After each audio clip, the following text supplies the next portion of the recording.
হুকুম কি, বউ রেখে বিদেশ যাওয়া যাবে কিনা? দেখুন, এটা হাসির বিষয় না। আমাদের সমাজে আজকাল ঘরে ঘরে এই সমস্যা। বিশেষ করে প্রবাসী বেচারারা সারা জীবন বিদেশে পৌঁছে। আমার খুব মায়া হয় এদের জন্য। যত প্রবাসী পাইছি আমি বলি, ভাইরে, একটা সময় পর্যন্ত চাহিদাকে সংক্ষেপ করে দেশে চলে আসেন আল্লাহর হস্তে। বিদেশে বিশেষ করে মিডিল ইস্টে যারা যায়, আমি দেখছি বেশিরভাগ ভাইদের এই অবস্থা।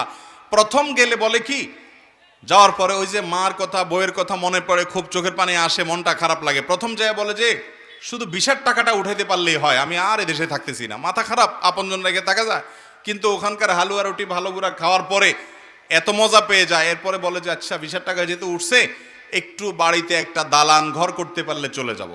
এরপরে দালান ঘরও হয়ে যায়। তারপরে বলে আচ্ছা, দালান ঘর তো হয়ে গেছে, আর একবার যাব শুধুমাত্র ওই শহরে, আমাদের টাউনে একটা ছোট্ট দুটা দোকান করে দিলে ভাড়া পাবো। এভাবে করতে